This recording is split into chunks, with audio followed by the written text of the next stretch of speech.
حبايبنا طلاب تالتة ثانوي جايين النهاردة في المحاضرة رقم 2 في الأساسيات.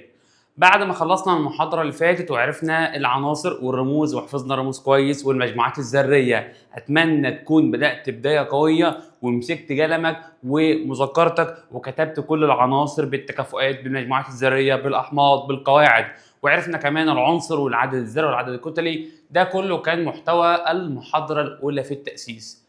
النهارده جايين كده مع بعض في محاضرة رقم 2 في التأسيس، محاضرة مهمة جدا جدا جدا. ليه طيب يا حبيبي؟ لأن المحاضرة دي هنتعلم فيها نكتب المركبات الكيميائية. في المحاضرة دي تطلع منها عارف تعمل أي تفاعل كيميائي، تكتب أي معادلة كيميائية، تكتب الرموز صح وتوزن المعادلة صح. يبقى محاضرة النهارده تطلع منها بتعرف تكتب أي معادلة. مش هسمح لأي حد يخلص المحاضرة ومش عارف يكتب أي معادلة ويفهم التفاعلات الكيميائية كويس. يلا بينا نبدأ مع بعض. المحاضرة بتاعتنا النهارده عبارة عن جزئين. أول جزء هتكلم فيه هتكلم على المعادلة الكيميائية. برقم واحد هتكلم عن المعادلة الكيميائية، يعني معادلة، يعني إيه قبل السهم، يعني إيه بعد السهم. رقم 2 هنتكلم فيه مع بعض هنتكلم على التفاعل الكيميائي. يبقى المحاضرة بتاع النهارده جزئين. احنا مقسمين جزء الاساسيات بحيث يبقى خفيف لطيف سلس كده على الطالب. كل محاضره ساعه واحده، ساعه واحده بنلم لك فيها جزء مهم في الاساسيات. يبقى المحاضره دي هتكلم في جزئين: واحد المعادله الكيميائيه، اتنين التفاعل الكيميائي. يلا بينا نبدا مع بعض. رقم واحد المعادله الكيميائيه. يعني معادله، والله لو سالت اي حد في اعدادي يعني معادله هقول لك معادله يعني في سهم في النص، في حاجه قبل السهم وحاجه بعد السهم. يبقى المعادله عباره عن سهم في النص، في حاجه قبل السهم وفي حاجه بعد السهم. ايه يا ابني اللي قبل السهم؟ والله شويه رموز وصيغ. ايه يا ابني اللي بعد السهم؟ شويه رموز وصيغ. ولكن اللي قبل السهم اسمه متفاعلات، اللي بعد السهم اسمها نواتج. لكن كل المعادله عباره عن شويه رموز وصيغ كيميائيه: صوديوم، مغنيسيوم، ألمونيوم، نترات، اسمها رموز وصيغ كيميائيه. يبقى ايه تعريف المعادله الكيميائيه؟ هي مجموعه من الرموز والصيغ الكيميائيه، بس كده. يبقى هي عباره عن شويه ايه؟ رموز وصيغ كيميائيه. عباره عن ايه طيب؟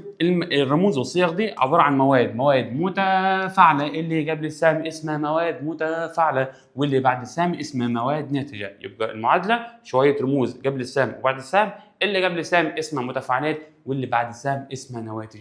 وهنا لو سالتك في بداية التفاعل مين بيبقى موجود؟ في البداية بيبقى معانا المتفاعلات. في البداية بيبقى معانا المتفاعلات. يبقى في بداية التفاعل بيبقى عندنا المتفاعلات بس. ايه ده؟ يعني في بداية التفاعل مفيش النواتج دي؟ لا مش موجودة. مفيش اللي بعد السهم؟ لا مفيش اللي بعد السهم. يبقى في بداية التفاعل بيكون تركيز المتفاعلات 100%. في بداية التفاعل بيكون تركيز المتفاعلات كام؟ 100%. 100%. 100 كام في المية؟ ده في البداية. ولكن خلي بالك، عايزين قلم اسود؟ ماشي. ولكن يا دكتور ده في البدايه، يبقى في بدايه التفاعل بيبقى التركيز كام؟ 100%.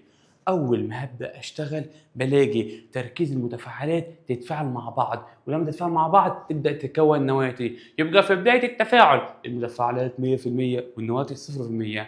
اول ما التفاعل يبدا يشتغل متفاعلات بتقل، نواتج بتزيد، لحد ما المتفاعلات تقل تبقى 0% والنواتج تزيد تبقى كام؟ 100%. يبقى الرسمه دي عندنا في المنهج دي متفاعلات ودي اسمها ايه؟ نواتج. دي متفاعلات ودي اسمها ايه؟ نواتج. ده بالنسبه للتفاعل الكيميائي. زي الفل. ماشي يا عم. ايه كمان؟ صح بقى معايا. هتكلم كمان دلوقتي على، بعد ما عرفنا يعني معادله كيميائيه، اتفقنا معادله كيميائيه في رموز قبل السهم وفي رموز بعد السهم. دول اسمهم متفاعلات، دول اسمهم ايه؟ نواتج.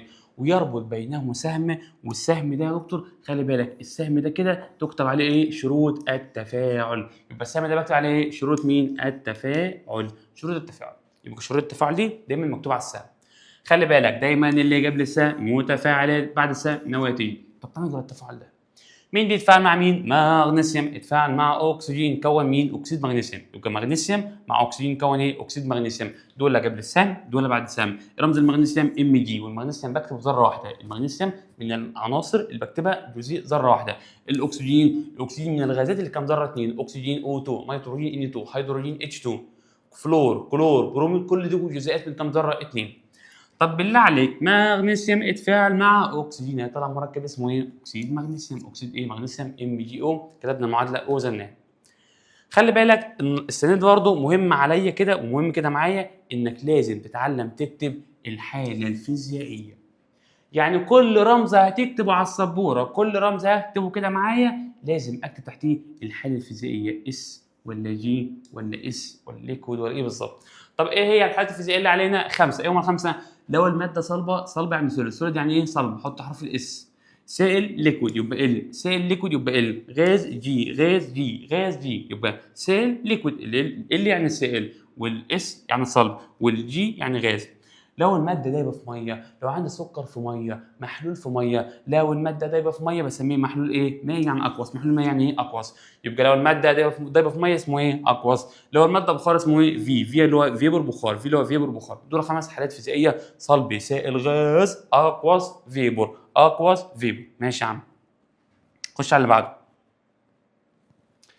تاني حاجة لازم أكتب شروط التفاعل. لازم السهم اللي بيفصل بين المتفاعلات والنواتج أكتب عليه حاجة اسمها شروط التفاعل. يبقى لازم أكتب عليه حاجة اسمها إيه؟ شروط مين؟ التفاعل. يعني إيه كلمة شروط التفاعل؟ والله يا دكتور شروط التفاعل يعني التفاعل ده عشان يتم محتاج حرارة، مثلث يعني حرارة، ضغط يعني بي، عامل حفاز يعني كاتاليست، كاتاليست اللي هو كات عامل حفاز. ماشي. يبقى شروط التفاعل غالبا أشهر ثلاث حاجات. السهم ده هكتب عليه مثلث، مثلث يعني ايه؟ حراره. يبقى التفاعل ده محتاج حراره. السهم ده عليه كلمه بي اللي هو البريشر اللي هو الضغط، او عليه كلمه كات اللي هو عامل ايه؟ حفاز. يبقى التفاعل الكيميائي عشان يتم ممكن يحتاج ظرف من الظروف اللي انت عارفها دي. ماشي. اهم حاجه بقى دلوقتي، انا وانت دخلنا معمل كيمياء، انا وانت دخلنا معمل كيمياء مع بعض وهنعمل تفاعل كيميائي. دلوقتي لما هنعمل تفاعل كيميائي يا دكتور، والله انا زمان دخلنا معامل كيمياء في اعدادي. تعالى اقول لك بتعمل ايه. في اعدادي كنت تجيب كده انبوبه الاختبار وتحط عليها مواد تتفاعل مع بعض، ولما تتفاعل بتكون ماده جديده. حلو. طب انا دلوقتي دخلنا معمل كيمياء، حطيت 10 جرام على ماده ثانيه 10 جرام، يبقى المتفاعلات مع بعض حطيت كام على كام؟ 10 على 10. لو انت حطيت 10 على 10 المفروض يطلع كام جرام في النهايه؟ 20 جرام. هم 10 و10 يطلع كام؟ 20. طب حلو. لو انا حطيت 50 جرام على 50 جرام يطلع كام جرام؟ 100 جرام. تمام. يبقى في نقطه الاختبار لو حطيت 10 على 10 يطلع 20، 50 على 50 يطلع 100. طبيعي يا دكتور، ما الكتله هتبقى ثابته. حلو. طب افرض حطيت 10 ذرات على 10 ذرات يطلع كام ذره؟ 20 ذره. ده في الكيمياء عندنا بيقول لنا ان خلي بالك ان لازم ان تكون المعادله الكيميائيه موزونه. يبقى المعادله الكيميائيه عزيزي لازم تبقى موزونه. يعني ايه؟ الكتله اللي داخله تساوي الكتله اللي طالعه. طب يا دكتور معلش، هو انا نظريا على السبوره هعرف احسب كتل؟ لا. اما انا احسب ايه؟ احسب عدد دخل كام ذره وطلع كام ذره. يعني مثلا لو انا بعمل تفاعل كيميائي ودخل 10 ذرات هيدروجين و10 اكسجين، المفروض يطلع كام في النهايه؟ يطلع 10 هيدروجين و10 اكسجين. يبقى خلي بالك عدد الذرات اللي داخله في التفاعل تساوي عدد الذرات اللي طالعه من التفاعل. يعني عدد ذرات المتفاعلات تساوي عدد ذرات النواتج. ده في الكيمياء بيقول لنا ان المعادله لازم تكون ايه؟ موزونه عشان الكتله تفضل ثابته. يبقى علل لابد ان تكون المعادله الكيميائيه موزونه. اقول له ايه؟ لتحقيق قانون بقاء الكتله. يبقى ليه يا دكتور؟ اقول له ايه؟ لتحقيق قانون بقاء الكتله. عشان الكتله تبقى مظبوطه لازم اللي داخل يساوي اللي طالع. ماشي يا عم. ده في الكيمياء عندنا اسمه وزن المعادلات. لو دخل 10 اتش يطلع 10 اتش، لو دخل 100 اتش يطلع 100 اتش. ده اسمه وزن المعادلات. واحده واحده بقى.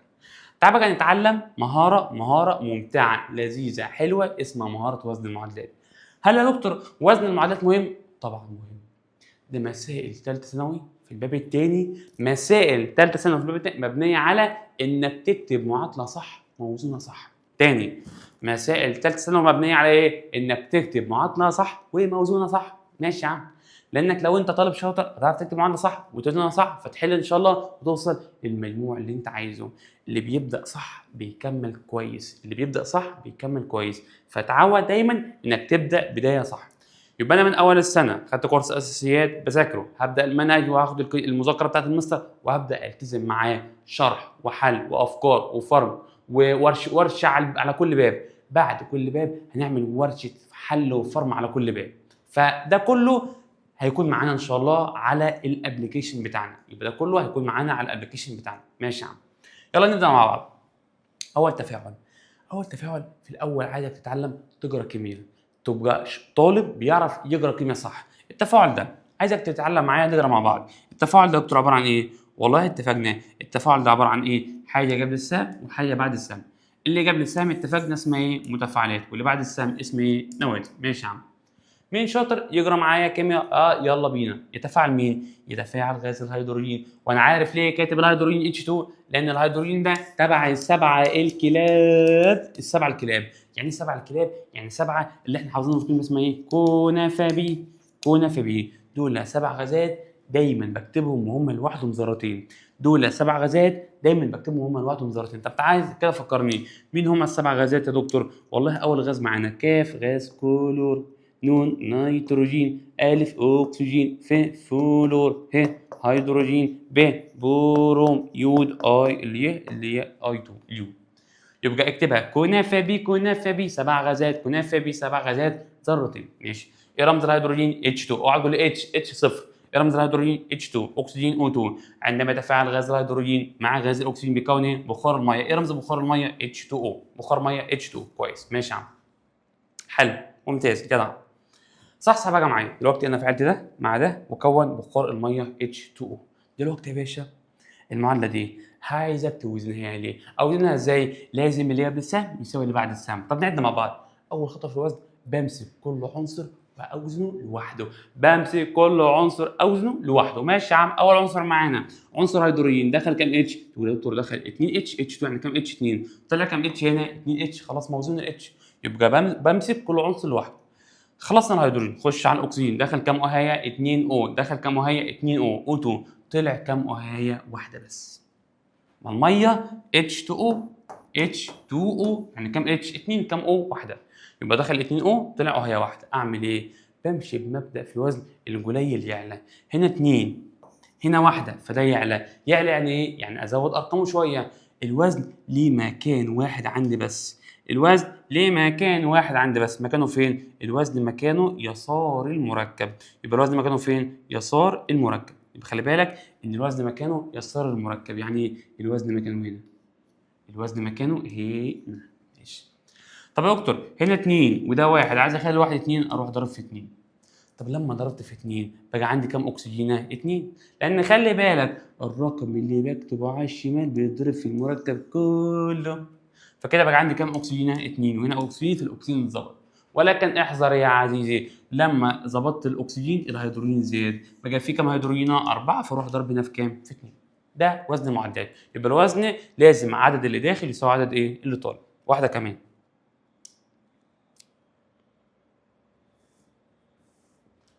معادله رقم 2. في الاول اتفقنا هنتعلم نقرا كيمياء فنقرا المعادله صح. يتفاعل مين؟ يتفاعل عنصر الالومنيوم مع غاز الاكسجين لتكوين مين؟ اكسيد الالومنيوم. طب تعالى نقرا دي مع بعض. يتفاعل مين؟ اتعلم تقرا معايا وحاول واغلط يا عم. يتفاعل غاز النيتروجين مع غاز الاكسجين لتكوين مين؟ ثاني اكسيد النيتروجين. يتفاعل غاز النشادر مع غاز الهيدروجين لتكوين مين؟ غاز النشادر. يبقى النيتروجين هيدروجين بيكون ايه؟ نشادر. نيتروجين هيدروجين بيكون ايه؟ نشادر.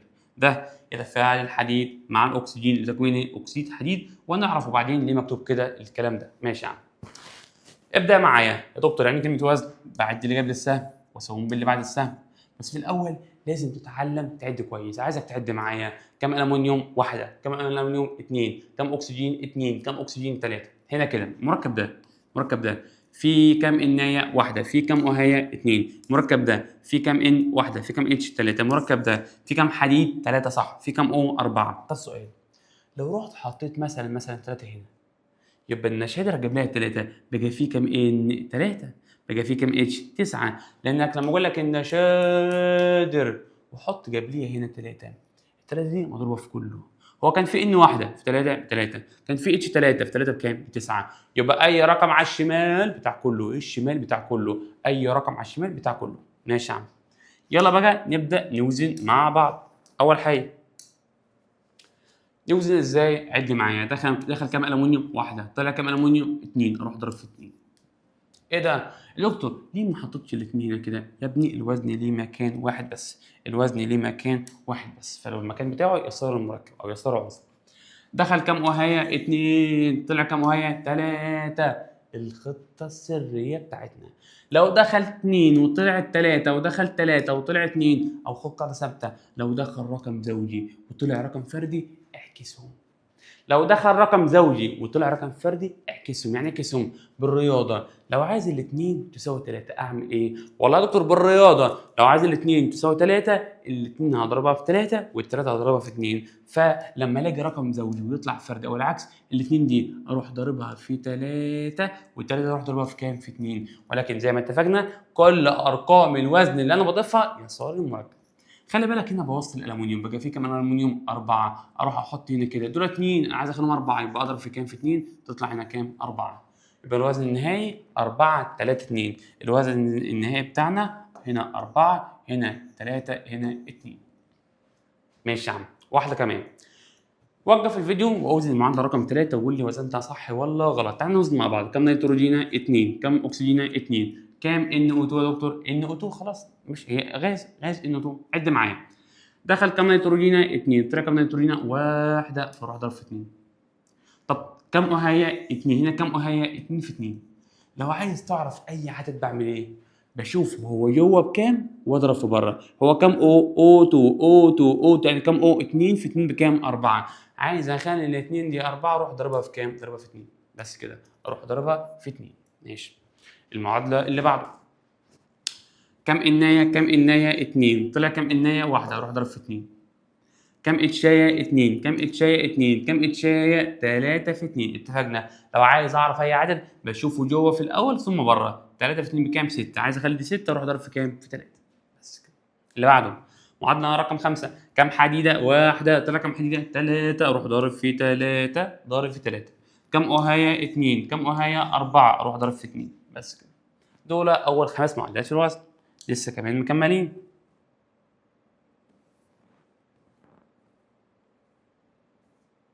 اللي بعده. معادله رقم 6. تعال نقرا في الاول. المعادله رقم 6 دي عباره عن ايه؟ اقرا كميه. يتفاعل الصوديوم مع غاز كلور. ليه غاز كلور كاتبه سي؟ ولا غاز كلور ده تبع الستة بتوع كنافه بيه. يبقى الصوديوم مع كلور يتكون ايه؟ كلور الصوديوم. ماشي. نوزن. كم صوديوم؟ 1. كم صوديوم؟ 1. كم كلور؟ 2. كم كلور؟ 2. كم كلور؟ 1. عايز اخلي الواحد ده 2 اروح ضربه في 2. بقى في كم صوديوم؟ 2 احط هنا 2 يا عم عادي خالص اهو. زي الفل.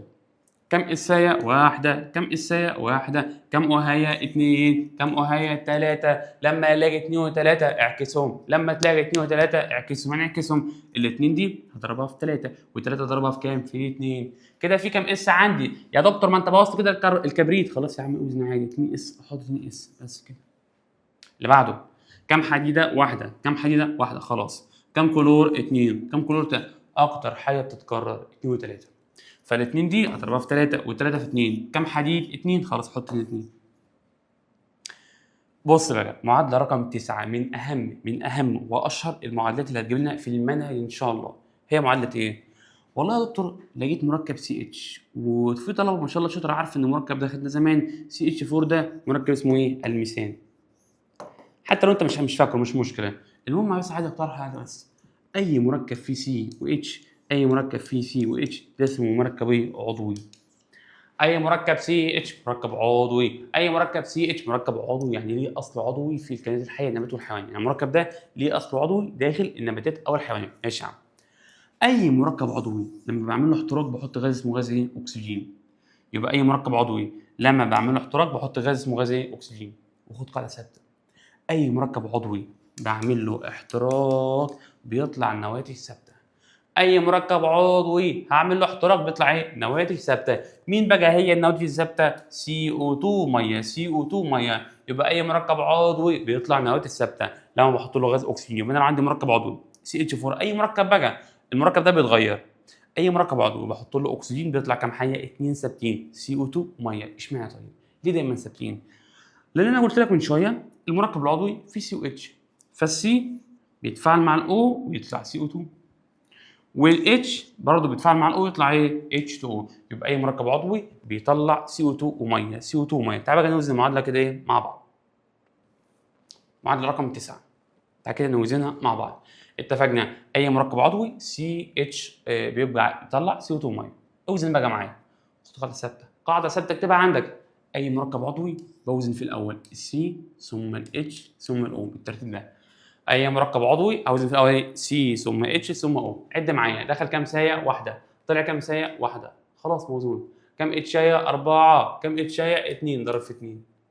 كم أهاية؟ 2. طلع كم أهاية؟ لا غلط، اللي انت قلته ده غلط، لازم تعد كويس. قلنا نعد ازاي كويس؟ بشوف اللي جوه واضرب في اللي بره. كم أهاية هنا؟ 1. 1 في 2 ب 2. كم أهاية هنا؟ 2 في 1 بكام؟ ب 2. يبقى في كم أهاية بره؟ 4. في 4 أهايات. طب عايز اخلي 2 دي 4، اروح ضارب في كام؟ في 2 بس كده. اروح ضارب في 2. 2 اسود. تمام. ده بالنسبه لوزن المعادله اي مركب عضوي. تعالى ندرس كمان معادله رقم 10. معادله رقم كام؟ 10. برضو مركب عضوي، اتفقنا اي مركب عضوي اوزن في الاول ايه؟ سي والاتش والاو. كام ساعه يا دكتور؟ انا مش بعرف اشوف المركب، مش بعرف، خلاص نجرب الانجليزي. لو انا مش عارف المركب ده فيه كام سي وكام اتش وكام او، اقرب الانجليزي. المركب رمزه ايه؟ سي 2 يعني سي 2، اتش 5، او اتش. فبالله عليك سي 2 يعني عنده 2 سي، اتش 5 يبقى عنده 5 اتش، و اتش يبقى عنده كمان اتش وكمان او. ماشي. كام ساعه؟ 2. كام ساعه؟ واحده، اروح ضرب في 2. كم اتشاية؟ كم اتشاية؟ 6. 6 5 1 6. هنا كم اتشاية؟ 2، اروح ضرب في 3. 3 2 6. كم أهاية؟ كم أهاية؟ كم أهاية؟ 2 1 كام؟ 3. هنا كم أهاية؟ 2 في 2 ب4. 1 في 3 ب3. كم أهاية؟ 7 أهاية. دخلوا 3 طلعوا 7. يبقى مين اللي هيزيد؟ ده اللي هيزيد. طب لما أحب أزود، أزود القول هنا ولا القول هنا؟ والله سمعتك. في طالب شاطر كده اوتر دلوقتي ازود ده لوحده.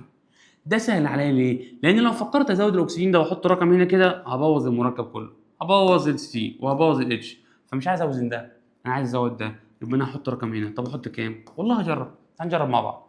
في طالب قال لي احط 2. طب تعال نعد مع بعض. 2 في 2 ب4. 4 و1 5، وانا عايزهم 7. عايزهم 7. خلاص يبقى نعلى شويه. احط كام؟ احط 3. عد بقى كده معايا. 3 في 2 6. 6 و1 كام؟ 7. فالاجابه الصح ان انا احط 3 و2. 3 في 2 ب 6 و1 7، ودول برضو ايه؟ 7. ده وزن المعادله. هنا 3 2 3. معادله رقم 11 معادله سهله، وزنها انت. معادله رقم 12 و13. تعالوا نوزن مع بعض رقم كام؟ 12 و13. كده وزننا مع بعض ال 13 معادله كاملين. اوزن بقى معايا. في الاول اتعلمنا هنقرا كيمياء قبل الوزن، هنقرا كيمياء قبل الوزن، هنقرا كيمياء قبل الوزن. ماشي. تعالى نوزن كده 11 بالمره. يا دكتور تعالى نقرا مع بعض. 11 يتفاعل مين؟ حمض الهيدروكلوريك او حمض او غاز كلوريد الهيدروجين. يتفاعل مع مين؟ هيدروكسيد الباريوم. بس كده. لما يتفاعلوا مع بعض طلع ايه؟ كلوريد باريوم وبخار الميه. نوزن مع بعض. اول حاجه عندي اتش، وهنا في اتش، وهنا في اتش. كده الهيدروجين موجود في كم مركب؟ 3 مركبات. اي عنصر الاقيه موجود في اكتر من مركبين سيبه للاخر. تاني، اي عنصر هلاقيه موجود في اكتر من مركبين سيبه للاخر. اكتب عندك ملاحظه مهمه. اي عنصر هلاقيه موجود في اكتر من مركبين سيبه للاخر. يعني ايه يا دكتور؟ ما توزنوش؟ يا عم ما توزنوش، سيبه. انا بقول لك اهو ما توزنش. خش على اللي بعده. ال موجود هنا، موجود هنا. سهل ده، مرتين بس اوزن. دخل كام سيل؟ 1. طلع كام سيل؟ 2. روح ضرب في 2. ماشي. باريوم. كم أهاية؟ عد معايا الأهاية. كم أهاية؟ بص او اتش كله 2، يبقى كم أهاية؟ 2. كم أهاية؟ 1. اروح ضرب 1 في كام؟ في 2. حلو. اتفاجئ ان اللي انا سيبته من شويه اتوزن لوحده. ايه ده؟ يعني اي عنصر هتسيبه هيتوزن لوحده. اي عنصر هسيبه هيتوزن لوحده. تعال بقى نشوف الهيدروجين اخباره ايه. هنا في كام اتشايه؟ 2 اللي انا سيبته. في كام هيدروجين؟ 2. يبقى كله كام هيدروجين؟ 4 اتشات. هنا في كام هيدروجين؟ 4. ايه ده؟ طلع موزون. يبقى اي عنصر موجود في اكتر من مكانين سيبه للاخر. سيبه يتوزن لوحده، سيبه يتوزن لوحده. معادله رقم 12. كم صوديوم؟ كم صوديوم؟ 3. كم صوديوم؟ 1 اضرب في 3. كم فوسفات؟ كم فوسفات؟ 1. كم فوسفات؟ 1. يا دكتور انت ليه ما وزنتش البي لوحده لوحده؟ خد بقى ركز بقى معايا في الكلام ده. لو دخلت مجموعه طلعت مجموعه اوزنها مجموعه. يبقى احنا اتفقنا مع بعض ان طالما دخلت مجموعه ذريه، يعني زي مجموعه الفوسفات. ايه رمز مجموعه الفوسفات يا دكتور؟ ايه؟ بي او 4. طب بص الناحيه الثانيه طلعت ايه؟ طلعت بي او 4. ولو دخلت مجموعه طلعت مجموعه بوزنها مجموعه. زي بالظبط كده انا رحت اشتريت 2 كيلو تفاح او رحت اشتريت شويه تفاح، خدت الشنطه بعبي فيها التفاح، لما اروح الراجل يقول له وزن لي، هل بيوزن كل تفاحه لوحدها ولا بيوزن الشنطه كلها؟ الشنطه كلها. ليه؟ الشنطه كلها على بعض لوكشه واحده. هنا برضو دخلت مجموعه طلعت مجموعه وزنها مجموعه. ابدا معايا، قلنا دخل كام صوديوم؟ 3، طلع كام صوديوم؟ 1، فرحت ضرب في 3 بس كده. دخل كام فوسفات؟ 1. ايه ده مش 4 يا ابني؟ هي كلها اسمها بي او 4، كلها بي او 4 واحده بس. طلع كام بي او 4؟ 1 برضه، خلاص موزونه. دخل كام كي؟ 1. طلع كام كي؟ 3. اروح حاطط هنا كام؟ 3. قال لك المعادله موزونه وزي الفل. ليه؟ كام كلور؟ 3. كام كلور برضه ايه؟ 3. معادله ايه؟ موزونه. 13 عضويه. اول ما المح سي اتش من غير ما تفكر بحط غاز اسمه ايه؟ اكسجين، ويطلع سي او 2 بخار ميه. سي او 2 بخار ميه. واتفقنا مع بعض اي مركب عضوي بوزن مين في الاول؟ سي اتش او. بوزن ايه في الترتيب بتاعنا؟ سي اتش او. كام سهايه؟ 5، احط هناك 5. كام اتشايه؟ 10. طب هنا كام اتش؟ 2. عايز اخلي 2 10، اروح ضارب فيه 5. الله ينور. كام اهايه؟ 2. طلع كام اهايه بقى؟ طلع فرح العمده. فين فرح العمده؟ بص اتفقنا لو عايز احسب اي حاجه بشوفها جوه وكم اضرب في بره. 2 في 5 ب 10، 1 في 5 ب 5. طلع كم اكسجينه؟ طلع 15 اكسجين. حررت الرياضه، عتاولة الهندسه. لو عايز اخلي 2 15 اضرب في كام؟ بص يا معلم، لو الرقم زوجي عايز اخليه رقم فردي بضرب فيه هو على 2. يعني دي 12 او دي 2 عايز اخليها 15 اضرب في 15 على 2 اللي هي 7 ونص. طب لو كان 2 عايز اخليها 13 13 على 2 بس كده. طب لو 2 عايز اخليها 3 3 على 2. طب لو 2 عايز اخليها 7 7 على 2 براحتك. طب لو 2 عايز اخليها 9 9 على 2. طب يا دكتور الكسر ده مش عاجبني، ولا يهمك. لو عايز تشيل الكسر ده، لو المقام 2 اضرب المعادله كلها في 2. لو المقام 2 اضرب المعادله كلها في 2. هنا 1 في 2 ب 2. هنا 15 على 2 في 2 تطير ال 2 دي تبقى 15. هنا 5 في 2 ب 10. هنا 5 2 برضه بكام؟ 10. يطلع وزن المعادله النهائي 2 15 10 10. نمسح اهو 2 15 10 10. ده وزن المعادله النهائي. تمام يا معلم؟ تمام. اللي بعده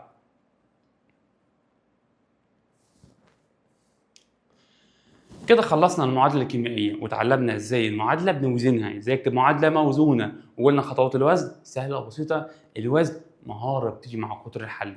الوزن مهاره بتيجي مع كتر الحل. كل ما تحل وزن كتير كل ما تبقى شاطر في الوزن. كل ما تحل وزن كتير كل ما تبقى شاطر في الوزن. ماشي يا عم. 2. تاني موضوع هتكلم فيه وهو التفاعل الكيميائي. هنعمل تفاعلات، تفاعل في الكيمياء. يا دكتور انا دلوقتي هبدا احط تفاعلات، هبدا احط مواد تتفاعل مع بعض، هعمل تفاعلات كتير. ايه يعني تفاعل؟ تعال نشوف اصل الموضوع. زمان في اعدادي خدنا تعريف التفاعل، عايز حد يفكرني. ايه تعريف التفاعل الكيميائي؟ قلنا هو عباره عن ايه؟ كسر ايه طيب؟ الروابط الموجوده بين ذرات جزيئات المتفاعلات. لا مش فاهم، واحده واحده تعالى نفهم كل كلمه. كسر الروابط، يبقى هنا في رابطه بكسرها في المتفاعلات. طب بعد ما بكسر الرابطه بتاعت المتفاعلات بعمل ايه؟ بكون رابطه جديده في النواتج. بس كده.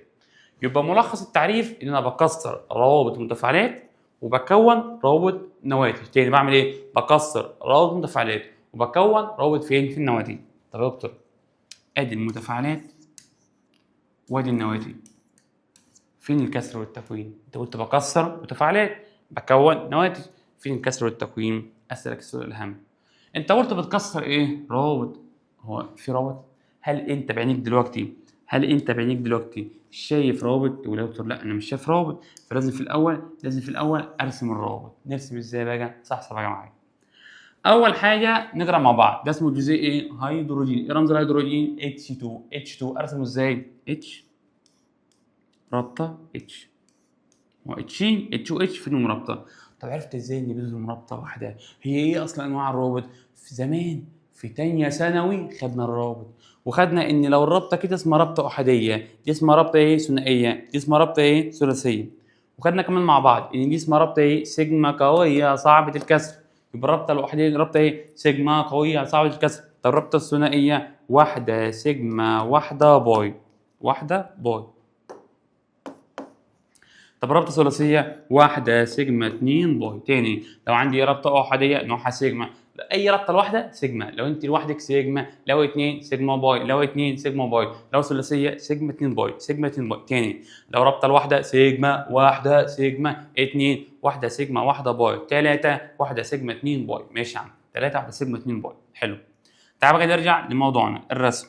تعال كده نرسم مع بعضين، نمسح ده كله خلاص، نرسم مع بعض. يا دكتور اتفقنا ايه رمز الهيدروجين؟ H2، هيدروجين H2، H ربط H. طب ايه رمز الكلور؟ والله الكلور Cl2 برضه، Cl وCl. يا كلور تكافؤك ايه؟ يا دكتور الكلور تكافؤ واحد، يبقى برضه ربط ايه؟ واحده. ماشي. صعب ده ولا ما صعب؟ نرجع للتفاعل لتعريف تاني للمره الثالثه. ايه تعريف التفاعل؟ كسر الروابط المتفاعلات. تعال نكسر المتفاعلات. اروح اكسر دي واروح اكسر دي، كسرتها. طب بعد ما كسرت ايه اللي بيحصل؟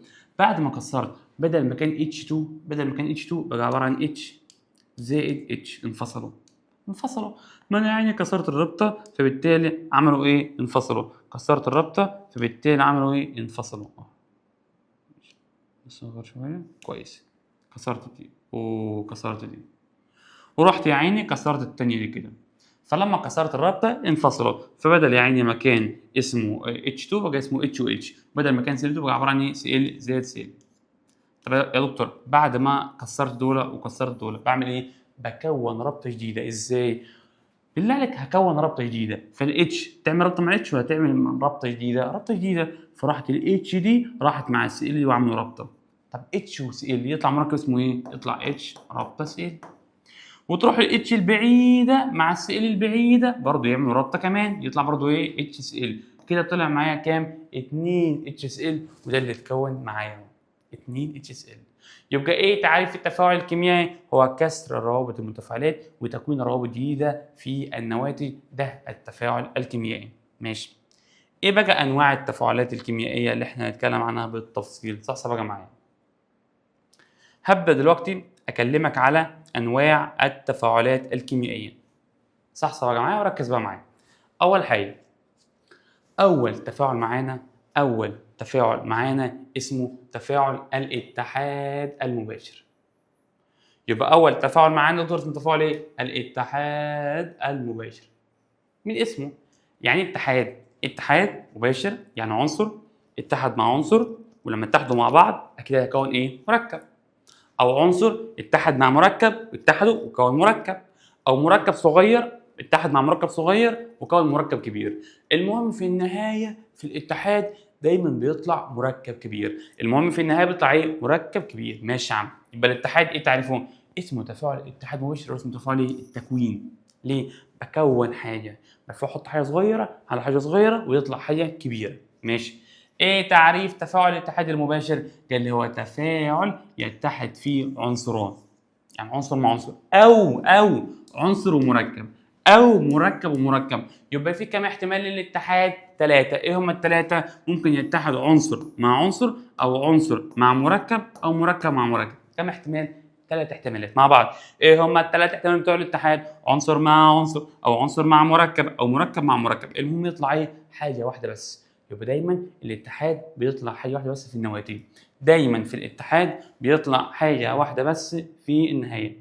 يبقى خلي بالك دايما في تفاعل الاتحاد بيطلع في النواتج حاجه واحده بس، مركب واحد بس. ماشي يا عم.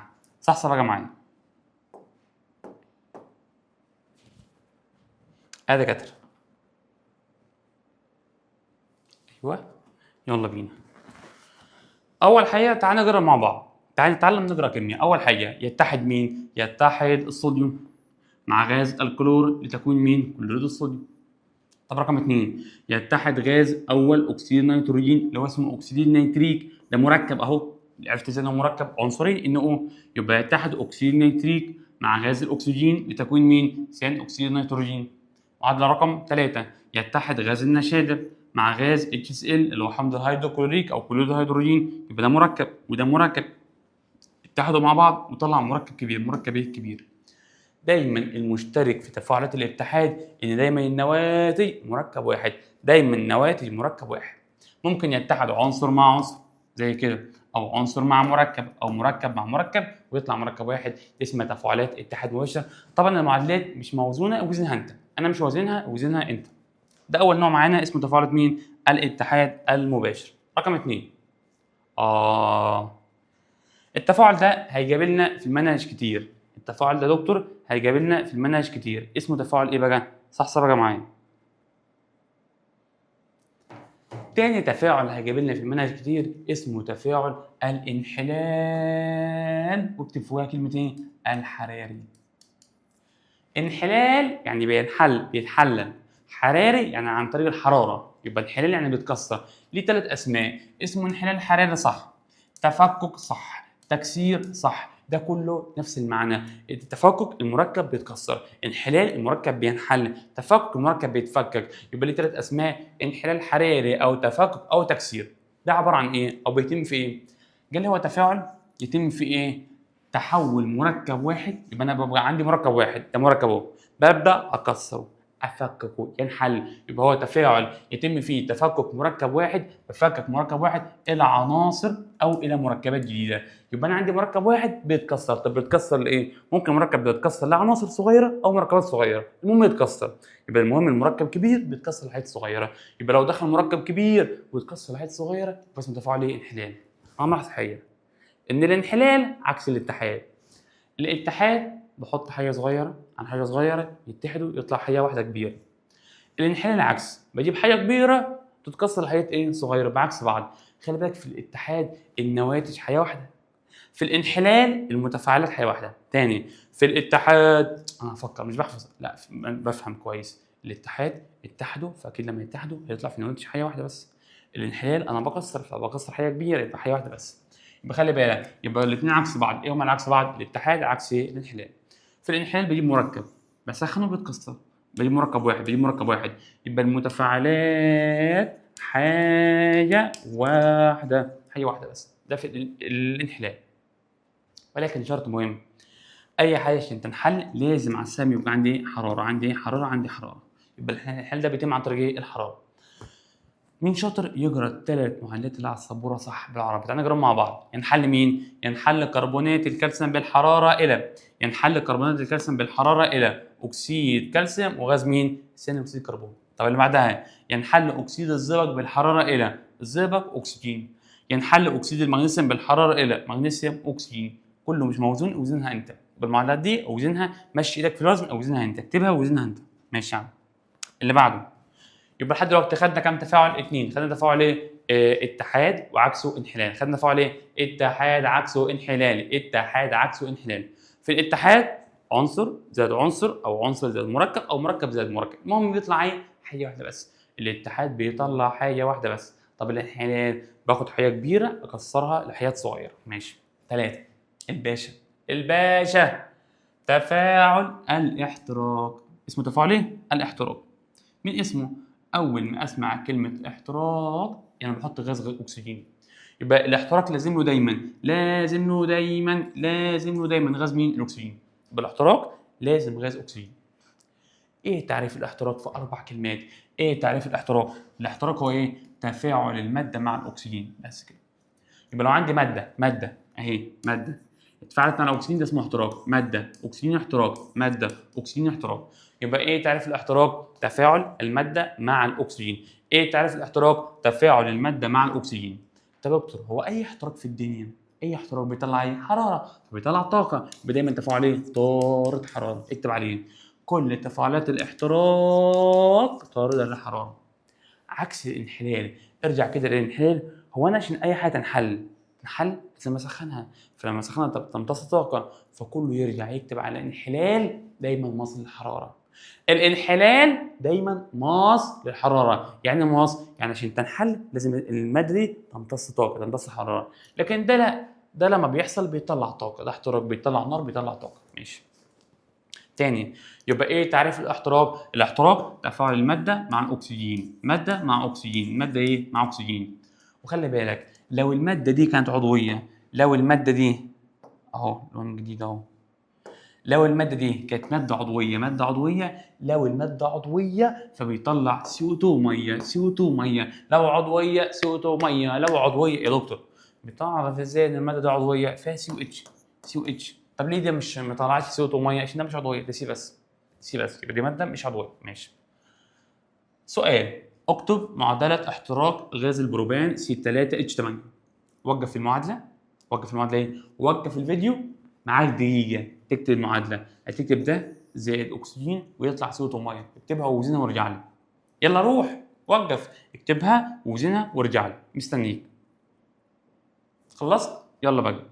رجعت بقى للفيديو، يلا بينا كده نرجع مع بعض. يلا بقى نرجع مع بعض. اول حاجه ايه رمز المركب اللي معانا؟ المركب C3H8. حلو. هو يا دكتور هو عايز يعمل الاحتراق. اول ما اسمع كلمه احتراق بحط من نفسي غاز اسمه ايه؟ اكسجين. والنواتج ثابته طالما سي اتش. النواتج ثابته طالما سي اتش. طالما عضويه سي او 2 ميه. طالما عضويه سي او 2 ميه. سي او 2 زائد ميه. عايز حد يوزن معايا. دخل كام سايه؟ 3. طلع كام سايه؟ 1. اروح حاطط 3. دخل كام اتشايه؟ 8. طلع كام اتشايه؟ 2. اروح ضارب في 4. بس كده. دخل كام وهايه؟ 2. طلع كام وهايه؟ فرح. فين الفرح؟ 2 في 3 ب 6. 1 في 4 ب 4. 6 و4 10. عايز اخلي ال 2 10. اروح ضارب في كام؟ في 5. لو انت كتبتها صح ووزنتها صح شابوه. ولادي حبايبي. لو انت غلطت امشي امشي يالا امشي يا بيت. فشلت. اللي بعده.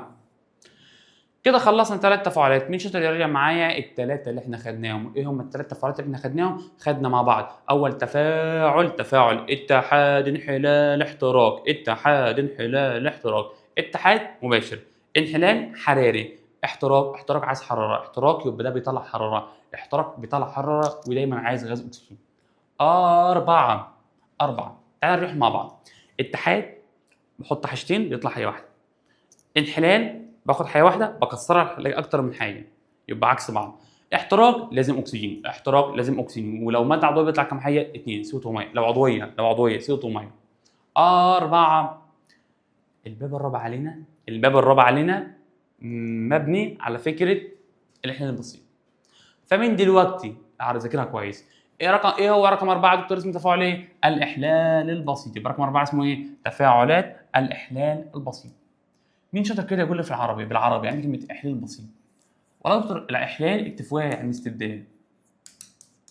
احلال يعني ايه؟ استبدال. بسيط يعني بستبدل عنصر بعنصر. تاني، احلال يعني استبدال. احلال استبدال.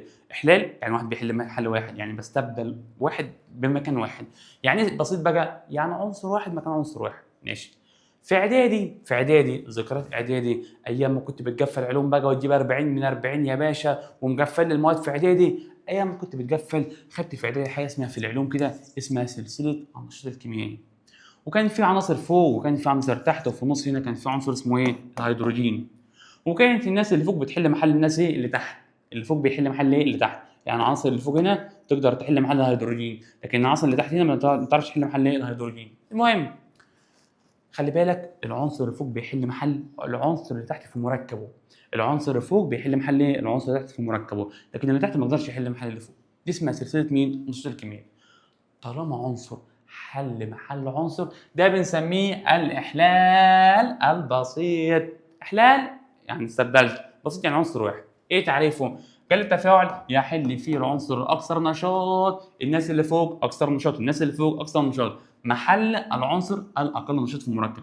يبقى العنصر اللي فوق بيحل محل مين؟ الاقل نشاط في المركب. يبقى العنصر اللي فوق بيحل محل مين؟ الاقل نشاط في المركب. ماشي يا عم. طب هات الامثله واحده واحده بقى وهات الامثله. اول حاجه مين ده؟ خارسين. عنصر. مين ده؟ مركب. اسمه ايه؟ كبريتات النحاس. اسمه ايه؟ كبريتات النحاس. نغير اللون خالص نخليه اللون ده. ماشي. يبقى خلي بالك ده مركب لكن ده عنصر. اي تفاعل الاقي فيه عنصر مركب ويحل محله اسمه احلال بسيط. طب يا دكتور العنصر ده بيحل محل العنصر ده في المركب بتاعه. يعني ايه؟ لو انت رحت للسلسله هتلاقي الخرسين فوق والنحاس تحت. النحاس ايه؟ تحت، بس النحاس تحت قوي. يعني النحاس تحت هنا كده مثلا. فبالتالي الخرسين اكثر نشاط من النحاس، فالخرسين يقول للنحاس اتاخد كده على جنب وانا هحل محلك. طب كده ان الخرسين ده هيحل محل ايه؟ النحاس. كده الخرسين ده هيرتبط بمين؟ بالاس او 4. يبقى زد ان هياخد مين؟ اس او 4 يطلع ايه؟ زد ان اس او 4 يطلع ايه؟ زد ان اس او 4. مين يعني هيطرد الغلبان اللي طرد زي الكلب ده بره؟ النحاس. يترسب بالنحاس. طالما فلز بيقول يترسب. الفلز بيقول ايه؟ يترسب. لو الغاز يتصاعد، لو غاز يتصاعد، لو فلز يترسب. مع الفلز ده ماده صلبه يترسب تحت. ماشي. مين شاطر يقرا معايا كيمياء صح؟ يحل مين؟ يحل الخرسين محل ايونات النحاس. يحل الخرسين محل النحاس يا دكتور اهو. يحل الخرسين محل النحاس في مركب اسمه ايه؟ كبريتات النحاس. ويتكون مين؟ كبريتات الخرسين ويترسب مين؟ النحاس. اي تفاعل، اي تفاعل عنصر مركب مركب عنصر احلال بسيط. بص بقى الشعوذه دي، عنصر مركب مركب عنصر يبقى احلال بسيط. طالما عنصر مركب لازم في التفاعل احلال بسيط الاقي ايه؟ عنصر مركب مركب عنصر. ما طبيعي العنصر بيحل محل عنصر في المركب، فاكيد يعني الغلبان ده هيطرد يبقى لوحده هيطلع عنصر ويتكون مركب. ماشي. هنا كده مين هيحل محل مين؟ الصوديوم هيحل محل الهيدروجين. في طالب ذكي سالني في الحصه سنتر. طبعا ميزه طلاب الاونلاين ان انا بشرح الحصه بعد ما اكون شرحتها في السنتر، فانا باخد اسئله الطلبه ونجمعها كده وانا بشرح في الاونلاين بقولها لك هم سالوا في ايه. في طالب سالني يا دكتور هو ليه الاول بيحل محل الاتش؟ ليه ما ينفعش يحل محل اس ال؟ قلت له اول حاجه ده فلز، يعني لما يتفاعل هيفقد مبدئيا قال شحنه موجبه، تمام؟ يعني لما يدخل هنا يبقى عليه شحنه موجبه، والمركب ده موجب وايه؟ وسالب. فطبيعي انا موجب هحل محل الموجب الثاني، يعني انا موجب هدخل مكان الموجب. ليه؟ ينفع الموجب يدخل مكان السالب؟ طب هو الموجب ده ينفع يمسك مع الموجب ده؟ هنا كده لا. فخلي بالك الموجب بيحل محل ايه؟ الموجب. فبالتالي هي اصلا هيحصل تجاذب بين ايه؟ بين الان اي ده مع الس ال سالب. يبقى يا عيني الان اي هياخد مين؟ الس ال يطلع ايه؟ ان اي سي ال. مين بقى الغلبان اللي اضطرد ده يا دكتور؟ ايه؟ الهيدروجين. يتصاعد غاز الهيدروجين. يتصاعد غاز الهيدروجين. ماشي. تعال نقراها كيمياء. يحل الصوديوم محل هيدروجين الحمض. يحل الصوديوم محل هيدروجين الحمض، ده اسمه هيدروجين الحمض. وتصاعد غاز الهيدروجين وتكون مركب ايه؟ كلوريد الصوديوم. طبعا المعادلات كلها مش موزونه، وزنها انت. معادله رقم 3 هنا. مش عايز الازرق انا ده، خليه احمر مثلا. يا شباب مغنيسيوم مغنيسيوم حمض كبريتيك.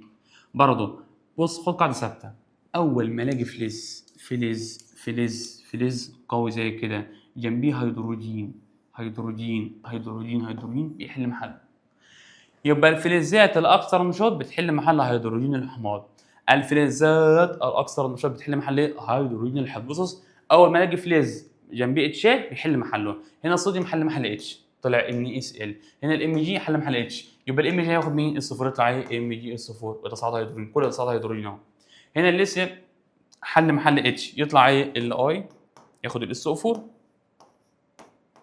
ولكن في غلطه بيقع فيها 70% من الطلبه. ايه هي؟ الليثيوم ال اي هياخد مين؟ اس 4. لكن الطالب قال ليه؟ ال اي خد الاس 4 بس كده. صفر على طول. ليه صفر؟ لان اي مركب جديد مسؤوليتك انت. اي مركب بكتبه جديد مسؤوليتك انت في التكافؤات. الليثيوم احادي والكبريتات ثنائيه فلازم احط هنا كام؟ 2. اي مركب جديد مسؤوليتك انت. ماشي يا عم. طب الليثيوم بعد ما حل محل الهيدروجين يتصاعد غاز ايه؟ الهيدروجين H2. يتصاعد غاز ايه؟ هيدروجين H2. ووزن انت المعادله. الكي هيحل محل ايه؟ الهيدروجين. الكي هياخد مين؟ بي او 4 يطلع ايه؟ كي بي او 4 كي بي او 4. الفوسفات تكافؤ ايه؟ ثلاثي. فوسفات ثلاثي بقول ايه؟ كي 3 كي 3 بي او 4. وبرضه يتصاعد غاز الهيدروجين ووزن انت المعادله. انا ممكن اوزن معاك المعادله الاخيره لان معادله ايه؟ يعني مهمه كده في الوزن. عايزين نرجع؟ ماشي. تعالى نوزن مع بعض المعادله. تك تك تك تك تك. تمام. عايز حد يوزن معايا. يا دكتور. نعلى شويه بدي ونخليها قليله. كويس. ادي دكاتره. كم كهايه؟ كم كهايه؟ واحده. كم كهايه؟ 3. احط هنا 3. كم اتشايه؟ 3. كم اتشايه؟ 2. القاعده السحريه. القاعده السحريه 3 و2. اعكس الرقمين. 3 و2 اعكس الرقمين. ال3 ضربها في 2 وال2 ضربها في كام؟ في 3. يا دكتور لا معلش يعني معلش، هو انت لما ضربت 2 مضروب بقى عندي كام فوسفات؟ الفوسفات بي او 4 مضروب في كام؟ في 2. الفوسفات بي او 4 مضروب في 2. هنا الفوسفات اهو، هل مضروب في 2؟ لا، يبقى الفوسفات هنا عايز يضرب في 2 تاني. هنا في كام فوسفات؟ 2. فوسفات 2. هنا في كام فوسفات؟ واحده، اروح ضرب في 2. طب لما ضربت هنا في 2 الفوسفات اتظبط، لكن بوظت الكي يا عيني، بقى في كام كي؟ 6 كي. 6 كي، طب ما سهله 6 كي يا دكتور، يعني ممكن اروح احذف التلاته دي واخليها كام؟ 6، واخليها كام؟ 6 بس.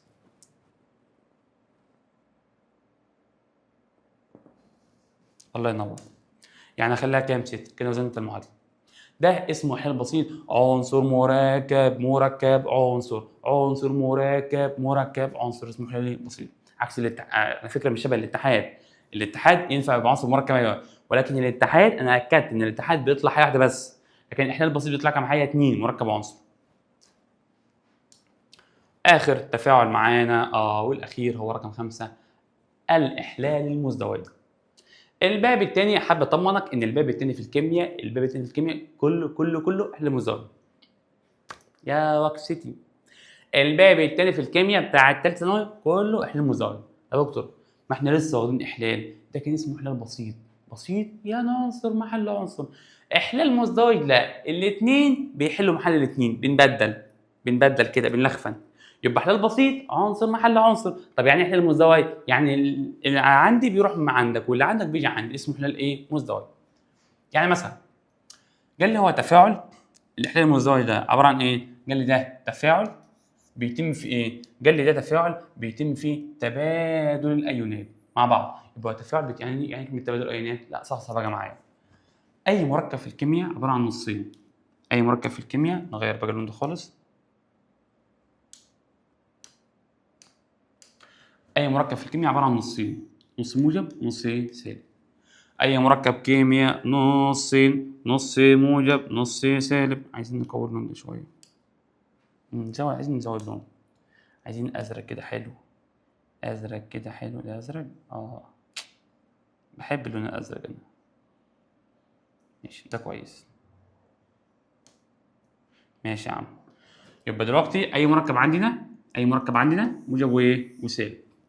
ده تفك الايه؟ اتش موجب وسي ال سالب، اتش موجب وسي ال سالب.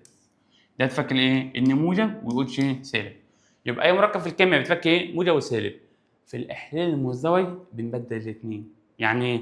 الموجب بتاعي ياخد السالب بتاعك، والموجب بتاعك ياخد السالب بتاعي، بنبدل. بالبلدي عشان نحفظها للطالب نقول له ايه؟ البعيد مع البعيد والقريب مع القريب. البعيد مع البعيد والقريب مع القريب، البعيد مع البعيد والقريب مع القريب. يعني ال ان هياخد مين؟ اس ال، يطلع ايه؟ ان اي سي ال.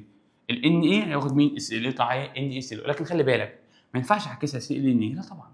الموجب دايما في الاول، ستيل دايما رقم 2. بص يبقى الماركات المعدنيه مش عضويه، معدنيه، الموجب في الاول. او بحب ابصمجها للطالب ازاي؟ اللي مكتوب في الاول يطلع في الاول. هو ال ان مكتوب فين؟ في الاول، بيطلع في الاول. اس ال مكتوب رقم كام؟ 2، يطلع رقم 2 بس.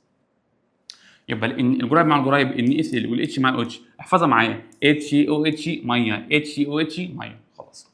تفاعل رقم 2. اول ما الاقي مركب اقسم نصين على طول، مركباتي اقسمها انصاص، مركباتي اقسمها انصاص. يبقى لما تلاقي مركباتي اقسمها انصاص، يتقسم ازاي؟ موجب سالب موجب سالب، بس كده، انصاص، موجب سالب موجب سالب. يبقى اول ما الاقي مركبات اقسمها ايه؟ موجب سالب موجب سالب. اول ما الاقي مركبات اقسمها ايه؟ موجب سالب موجب سالب. ماشي يا عم، كمل بقى معايا. مين ياخد مين؟ الموجب ياخد السالب. طب صوديوم وكبريتات، بالله عليك بالعربي، صوديوم وكبريتات يطلع مركب اسمه ايه؟ كبريتات صوديوم، بس كده، كبريتات صوديوم. طب مغنيسيوم وكربون يطلع ايه؟ كربونات مغنيسيوم.